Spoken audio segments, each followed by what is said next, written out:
Hello students যিসকল ছাত্ৰ ছাত্ৰী HS 2025 পাছ কৰি এতিয়াও এডমিশ্যন লোৱা নাই তেওঁলোকৰ বাবে আছে ভাল খবৰ আৰু ভাল খবৰটো হৈছে যে তেওঁলোকে এডমিশ্যন এতিয়াও ল'ব পাৰিব।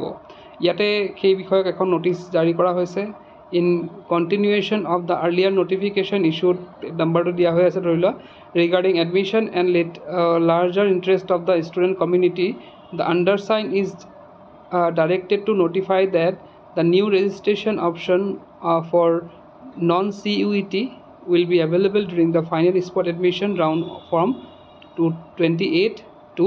30th July 2025 তো ইয়াতে কি কৈছে যে যিসকল ছাত্ৰ ছাত্ৰী নন CUET আছিল অৰ্থাৎ CUET দি এপ্লাই কৰা নাই তেওঁলোকৰ এডমিশ্যন অলৰেডি হৈ গৈছে তো তেওঁলোকে স্পট এডমিশ্যন ল'ব পাৰিব 28 ৰ পৰা 30 জুলাইলৈকে।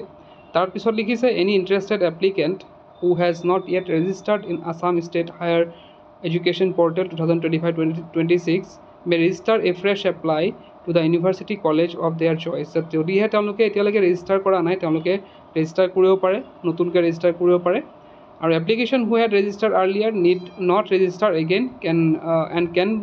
proceed with the admission processing using previous registration number. তো যিসকলে অলৰেডি ৰেজিষ্ট্ৰেশ্যন কৰিছে তেওঁলোকৰ ৰেজিষ্ট্ৰেশ্যন কৰিব দৰকাৰ নাই তেওঁলোকে আগৰ ৰেজিষ্ট্ৰেশ্যন দি পেলাই নম্বৰ দি পেলাই তেওঁলোকে প্ৰচেছ কৰিব পাৰিব।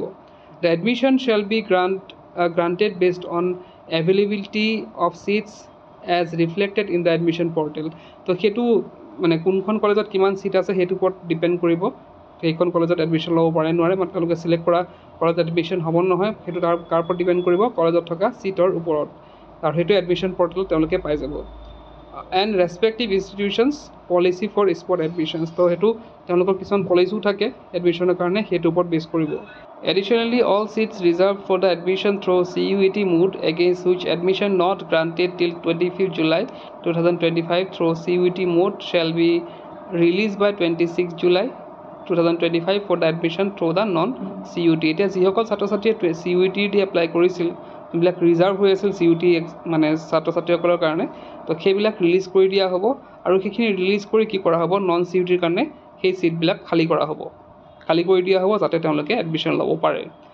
During the spot admission round from 28 to 30 July. তো সেইখিনি ছিট ক্লিয়াৰ কৰিবলৈ নন CUETক দিয়া হ'ব 28ৰ পৰা 30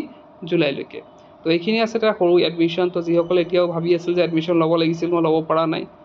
মানে লৈ ল'ব লাগিছিল তেওঁলোকৰ কাৰণে ভাল খবৰ তেওঁলোকে এডমিশ্যন লৈ ল'ব পাৰিব। তো এইখিনি আছিল আজিৰ ভিডিঅ'ত কি পঢ়িছে